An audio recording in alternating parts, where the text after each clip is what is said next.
कल देश की संसद में एक सवाल उठा और ये सवाल बहुत संवेदनशील था।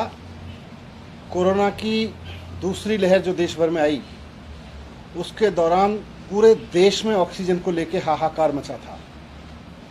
उसके दौरान जो सेकेंड वेव थी, उसके दौरान चारों तरफ से, हॉस्पिटल से, डॉक्टर्स की तरफ से, पेशेंट्स की तरफ से, उनके अटेंडेंट्स की तरफ से, परिवारों की तरफ से बहुत त्राही त्राही मची हुई थी। और हम सब जानते हैं कि पूरे देश में क्या हाल थे अप्रैल और मई के फर्स्ट वीक के दौरान। तो ऑक्सीजन का क्राइसिस था देश में। और कल जब देश की संसद में सवाल उठा तो केंद्र सरकार ने बहुत ही बेशर्मी से देश की संसद में एक सफेद झूठ बोला कि पूरे देश में ऑक्सीजन से कोई मौत नहीं हुई है। केंद्र सरकार को यह सोचना चाहिए कि अप्रैल के लास्ट वीक में 15 अप्रैल के बाद से 15 अप्रैल से 5 या 10 मई तक के बीच में जो देश में हालात थे, उसमें ऑक्सीजन का मिसमैनेजमेंट केंद्र सरकार की ओर से हुआ था। और केंद्र सरकार के ऑक्सीजन मिसमैनेजमेंट की वजह से देश में हॉस्पिटल्स में त्राही त्राही मची थी। और कोई बड़ी वजह नहीं है कि बहुत सारी जानें उस दौरान ऑक्सीजन की कमी की वजह से पूरे देश में गई थी। दिल्ली में मैं ऑक्सीजन का मैनेजमेंट देख रहा था, मैं सरकार में काम कर रहा था।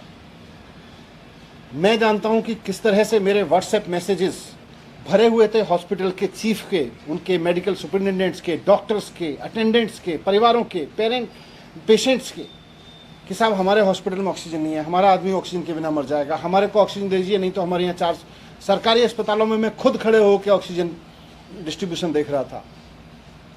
और केंद्र केवल अपनी गलतियों को छिपाने के लिए, केवल इस बात को छिपाने के लिए कि उन्होंने ऑक्सीजन का डिजास्टर खड़ा किया इस देश में, 13 अप्रैल के बाद से केंद्र सरकार ने ऑक्सीजन की डिस्ट्रीब्यूशन की नीतियां बदली और जिसकी वजह से पूरे देश में ऑक्सीजन का डिजास्टर खड़ा हुआ। वो बंद कमरों में बैठ के बनाई गई नीतियां थी जिनकी वजह से पूरा का पूरा ऑक्सीजन डिस्ट्रीब्यूशन सिस्टम चौपट हो गया। ये केंद्र सरकार की जिम्मेदारी थी। केंद्र सरकार को इस जिम्मेदारी अपने सर पे लेनी पड़ेगी और लोग जानते हैं कि केंद्र सरकार ने इसको मैसअप किया था। लेकिन कल जिस बेशर्मी से झूठ बोला केंद्र सरकार ने संसद में, और आज उस बेशर्मी को और अंडरलाइन करने के लिए भारतीय जनता पार्टी के प्रवक्ता और नेता, सीनियर नेता संबित पात्रा जी आए प्रेस कॉन्फ्रेंस करने। और जैसी उनकी और उनके बाकी बीजेपी नेताओं की आदत है, जब प्रेस कॉन्फ्रेंस में बैठते हैं तो किसी चीज़ की जिम्मेदारी लेने की वजह से, कहीं ये समझने की वजह से कि गलती कहाँ हुई थी, बस झगड़ना शुरू कर देते हैं। केजरीवाल जी को गाली देना शुरू कर देंगे, ममता जी को गाली देना शुरू कर देंगे, नॉन बीजेपी स्टेट्स के चीफ मिनिस्टर्स को गाली देना शुरू कर देंगे। उन्होंने वही किया। आज भी प्रेस कॉन्फ्रेंस में आए, जिम्मेदारी नहीं ली। इस देश में कितनी मौतें हुई हैं, उसमें से कितनी ऑक्सीजन की वजह से हुई हैं, इसकी जिम्मेदारी भी तो ले केंद्र सरकार। आखिर उसने मैनेज सो कॉल्ड 13 अप्रैल को जो सो कॉल्ड मैनेजमेंट शुरू किया था ऑक्सीजन का, जिसके बाद सब कुछ मैसअप हो गया था, उसकी जिम्मेदारी भी तो ले कि उस मैसअप की वजह से कितनी मौत हुई थी। उसकी जगह आप केजरीवाल जी को गाली दोगे तो उससे आपके पाप थोड़ी छिप जाएंगे। आप केजरीवाल जी को भर भर के गाली दोगे प्रेस कॉन्फ्रेंस में, संबित पात्रा जी प्रेस कॉन्फ्रेंस करने बैठेंगे, बीजेपी के और सीनियर नेता प्रेस कॉन्फ्रेंस करने बैठेंगे और केजरीवाल जी को मन भर के गालियां देंगे और उनको लगता है ये सारे उनके पाप छिप जाएंगे। छिपेंगे नहीं। सारा देश जानता है, जो इतिहास गवाह है, आज से 100 साल बाद भी इस बात की चर्चा होगी कि जब सारी दुनिया महामारी से जूझ रही थी, केंद्र सरकार अपनी मूर्खतापूर्ण नीतियों की वजह से इस देश को ऑक्सीजन के क्राइसिस में धकेल चुकी थी। 13 अप्रैल के बाद जो केंद्र सरकार ने नीतियां बनाई ऑक्सीजन डिस्ट्रीब्यूशन को लेके, उन्होंने पूरे देश में त्राही त्राही मचाई। नॉन बीजेपी राज्यों को सबको दुखी कर दिया, हम सब जानते हैं। मैं खुद बात कर रहा था कि किस तरह से ऑक्सीजन का क्राइसिस हुआ है, कहां से कहां की ऑक्सीजन कहां भेज दी, कहां की ऑक्सीजन कहां भेज दी, किसी को दूर से दे दी, किसी को पास से दे दी।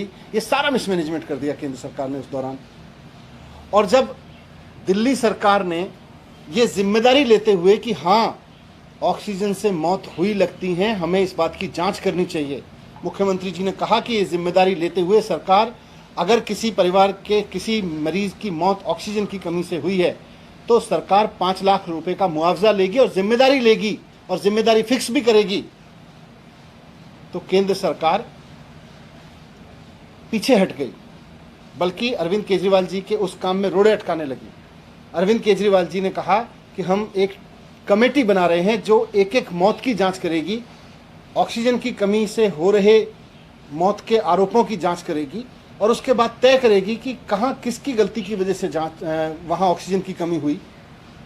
तो सब उन केंद्र सरकार को लगा कि इसमें तो हमारी जिम्मेदारी तय हो जाएगी, हमने जो सो कॉल्ड मिसमैनेजमेंट किया है वो मिसमैनेजमेंट साबित हो जाएगा, डिजास्टर साबित हो जाएगा। तो केंद्र सरकार ने दिल्ली सरकार द्वारा बनाई गई जो कमेटी थी उसको बनाने नहीं दिया, उन्होंने एलजी से उसको रुकवा दिया। और मैंने इसको प्रेस कॉन्फ्रेंस करके कहा था, लगभग 1 महीना पहले मैंने प्रेस कॉन्फ्रेंस करके इस बात को कहा था कि केंद्र सरकार की मंशा दिल्ली सरकार की कमेटी को भंग करने के पीछे, उसको नहीं बना देने के पीछे यही है कि वो ऑक्सीजन की मौतों से हुए सच को छिपाना चाहती है। और आज वही कर रहे हैं ये लोग, देश की संसद में खड़े होकर साफ झूठ बोल रहे हैं। अगर हिम्मत है और अगर आप सच पे पर्दा नहीं डालने की कोशिश कर रहे हैं और अगर आप चाहते हैं कि ऑक्सीजन से हुई मौत में सही मायने में जांच हो और जिम्मेदारी तय हो, तो जो कमेटी राज्य सरकार बना रही थी दिल्ली की, उसको बनाने दीजिए। हम जांच करवाएंगे, वो कमेटी इंडिपेंडेंट जांच करेगी और कमेटी इंडिपेंडेंट जांच करके बताएगी कि ऑक्सीजन की वजह से मौत हुई थी कि नहीं हुई थी।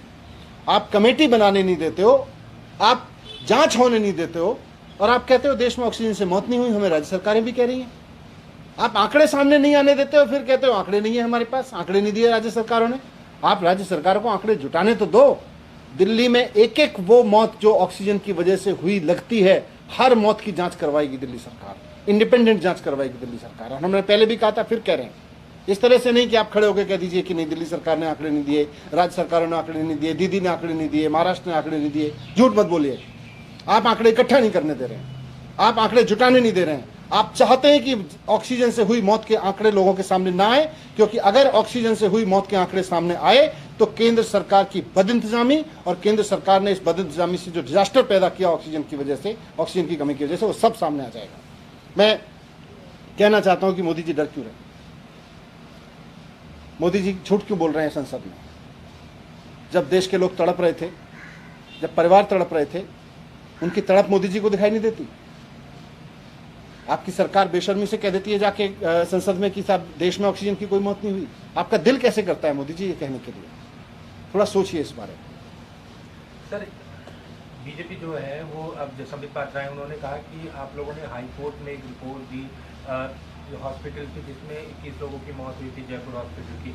उसमें साफ तौर पर आप लोगों ने इस बात का जिक्र किया कि किसी की भी मौत ऑक्सीजन की कमी से कारण। हम कोर्ट में ये भी कह रहे हैं कि केंद्र सरकार ने कमेटी नहीं बनाने दी, और केंद्र सरकार में हमने पहले कहा था कि हम कमेटी बना के एक एक मौत की जांच करके देंगे। कोर्ट के कहने पे ही वो कमेटी बन रही थी जो केंद्र सरकार ने रुकवाई है।